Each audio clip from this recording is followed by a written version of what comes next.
জাতীয় ভোটার দিবসে ভোটার অধিকার রক্ষার দাবিতে প্রতিবাদ মিছিল ও পথসভা তৃণমূল কংগ্রেসের।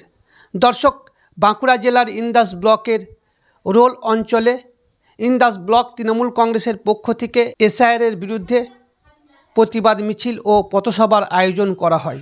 মিছিলটি শুরু হয় কেশার মান্ডি থেকে, রোল বাজার ঘুরে গোপালনগরে এই পথসভা শেষ হয়।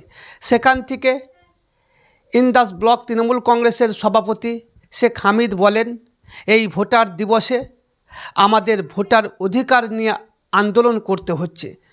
আশঙ্কা করছি যে আমাদের ভোটার অধিকার ছিনিয়ে নেবে না তো।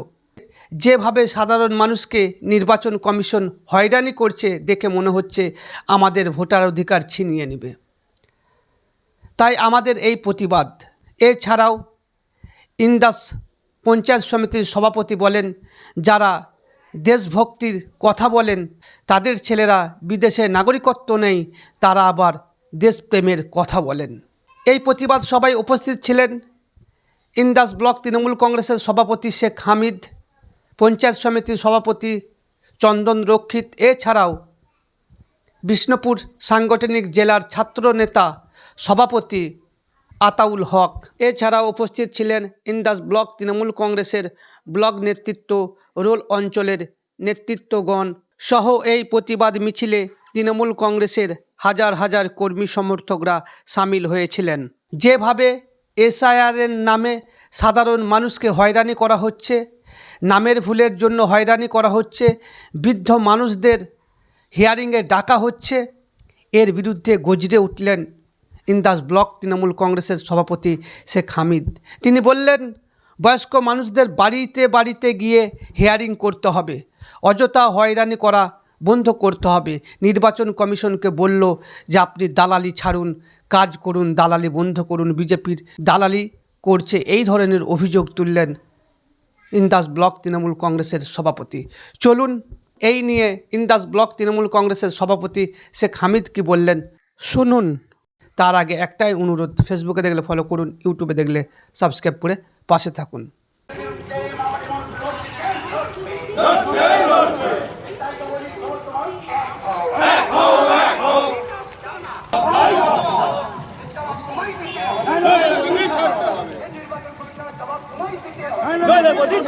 উপলক্ষে আমাদের এই কর্মসূচির সাথে সাথে যে সকল নাগরিক নিজের ভোট প্রয়োগ করবে কিভাবে তার চিন্তায় যারা প্রাণ হারিয়েছে, আমাদের এই কর্মসূচি পথসভায় বক্তব্যের আগে এই পৃথিবী ছেড়ে গেছে, আমরা সেই কারণকে স্তব্ধ করার জন্যই নেমেছি।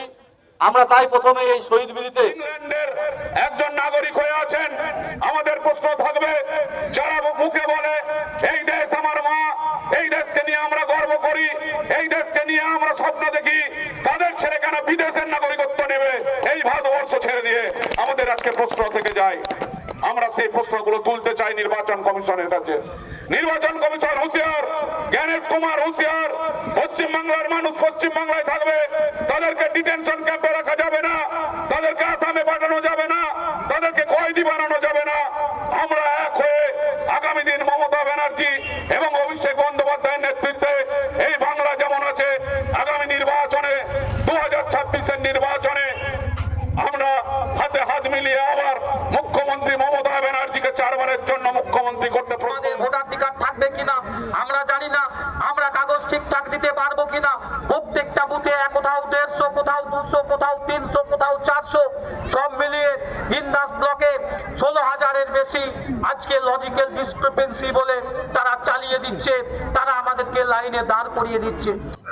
জাতীয় ভোটাধিকার দিবস 25শে জানুয়ারি জাতীয় ভোটাধিকার দিবস। আজকের দিনে আমরা আশঙ্কাজনক অবস্থায় আছি। আমরা জানি না আমরা যারা বাংলায় বসবাস করি আমাদের ভোটাধিকার থাকবে কিনা। আজকে লজ্জাজনক, আশঙ্কাজনক পরিস্থিতিতে আমরা আছি। তাই এই জাতীয় ভোটাধিকার দিবস, যেখানে সংবিধান বলে প্রতিটা ভারতীয়র 18 বছর বয়স হলেই তাকে ভোটাধিকার অধিকার দেওয়া দরকার, সংবিধান যেখানে বলে। আর আজকে নির্বাচন কমিশন বিজেপির দালালি করে যেভাবে ভোটাধিকার কেড়ে নিতে চাইছে, তাই জাতীয় ভোটাধিকার দিবসে রাজ্য তৃণমূল কংগ্রেসের নির্দেশে আমরা আজকে ইন্দাস ব্লক তৃণমূল কংগ্রেসের সহযোগিতায় রোল অঞ্চলে আমরা আজকে প্রতিবাদ মিছিল করলাম, যাতে এলাকার সকল স্তরের মানুষের ভোটাধিকার কেন্দ্র কেড়ে না নিতে পারে। নির্বাচন কমিশন চক্রান্ত করে সাধারণ মানুষের ভোটাধিকার যেন কেড়ে নিতে না পারে, তারই প্রতিবাদে আমরা আজকে প্রতিবাদ মিছিল করলাম। নির্বাচন কমিশন প্রথম থেকে যা যা বলেছিলেন প্রতিনিয়ত এখন তাদের কোনো নোটিফিকেশন ছাড়া হোয়াটসঅ্যাপের মধ্য দিয়ে গোটা রাজ্যের সকল স্তরের মানুষের ভবিষ্যৎ নিয়ে, বাংলার ভবিষ্যৎ, ভারতবর্ষের ভবিষ্যৎ নিয়ে খেলছে। কারণ তিনারা প্রথম যা যা বলেছিলেন তার পরবর্তীকালে সবই বিজেপির মদতপুষ্ট হয়ে আজকে সাধারণ মানুষকে যে হ্যারেস করছে, এটা সাধারণ মানুষ উপলব্ধি করতে পেরেছে। এবং যেটা মিনিমাম 2 বছরের পিরিয়ড ছিল, কারণ প্রথমেই মমতা বন্দ্যোপাধ্যায় বলেছিলেন যে এসআর এর বিরুদ্ধে আমরা নই, এসআর 2002 সালে হয়েছিল 2 বছর ধরে। তাহলে যেহেতু 24 সালে নির্বাচন হলো, 24 সালের পর থেকে 26 সালে নির্বাচন পর্যন্ত 2 বছর পিরিয়ড ছিল, নির্বাচন কমিশন এসআর করতে পারত। কিন্তু নির্বাচন কাছে আসার পর 2 বছরের যে নির্বাচন এসআর করা প্রয়োজন, সেটা 2 মাসে করার যে ঝুঁকি নিয়েছে সাধারণ মানুষের, সেটার বিরুদ্ধে আমরা ছিলাম। আজও আমরা বলছি এই 2 মাসের মধ্যে কখনোই এসআর সম্পূর্ণ নয়। তাই তড়িঘড়ি করে এআই কে কাজে লাগিয়ে যা খুশি তাই করছে। যারা 2002 সালে ভোট দিয়েছিল, যাদের সবকিছু ঠিক আছে, তবুও তাদেরকে হ্যারেস করছে। এই হ্যারেসের বিরুদ্ধেই আজকে জাতীয় ভোটাধিকার দিবসে আমাদেরকে রাস্তায় নামতে হচ্ছে।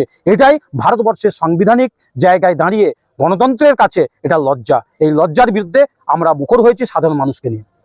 এআই দিয়ে কাজ করছে, এআই কিন্তু একটা শ্রেণীকে, একটা কমিউনিটিকে বেশি করে টার্গেট করা হচ্ছে, কিন্তু অন্য জায়গায় ভুল আমরা দেখতে পাচ্ছি সশরীরে। এবং বিভিন্ন জায়গায় কথা বলছি না, দেখে দেখে নাকি মুসলিমদেরকে বেশি করে হ্যারাসমেন্ট করা হচ্ছে, তাদেরকে বেশি করা হচ্ছে। দেখছি বৃদ্ধ বৃদ্ধ মানুষ 70-85 বছর বয়স, তারা বিডিও অফিসে যে লাইন দিয়ে বসে আছে, সেইগুলোকে যে সুপ্রিম কোর্ট বলেছিল যেন পঞ্চায়েতও হয়, কিন্তু সেরকম তো সুপ্রিম কোর্টের কথাও মানছে না জ্ঞানেশ কুমার। এখনো সুপ্রিম কোর্ট যা যা বলেছে, কেন্দ্রীয় নির্বাচন কমিশন সেই সমস্ত সিদ্ধান্তগুলো এখনো নেয়নি। তো তারই বিরুদ্ধে আমাদের আন্দোলন চলছে। আমরা আন্দোলন চালাচ্ছি যে এলাকার বৃদ্ধ যে সমস্ত মানুষ রয়েছে, বয়স্ক মানুষ রয়েছে, যারা হ্যান্ডিক্যাপ রয়েছে, তাদের কাছে যেতে হবে, ক্যাম্প করতে হবে। এই আন্দোলন আমাদের চলছে তৃণমূল কংগ্রেসের পক্ষ থেকে। আমরা আমাদের সাধারণ মানুষকে নিয়ে আমরা এই আন্দোলন আগামী দিনেও আরো বৃহত্তর জায়গায় নিয়ে যাব। এসআর করতে গিয়ে অনেকগুলো প্রাণ, প্রায় 150 জন মারা গেল, দায় কার?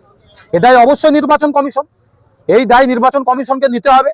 তাই আজকে আমরা শহীদ বেদিত মাল্যদান করলাম এবং এলাকার সকল স্তরের মানুষকে, যারা আশঙ্কাজনক অবস্থায় রয়েছে, যারা হতাশজনক অবস্থায় রয়েছেন, তাদেরকে আমরা একটাই বার্তা দিতে চাই, আপনারা কোনো রকম ভাবে ভয় খাবেন না। তৃণমূল কংগ্রেস আপনাদের পাশে আছে, সর্বোপরি মমতা বন্দ্যোপাধ্যায় আপনাদের পাশে আছে।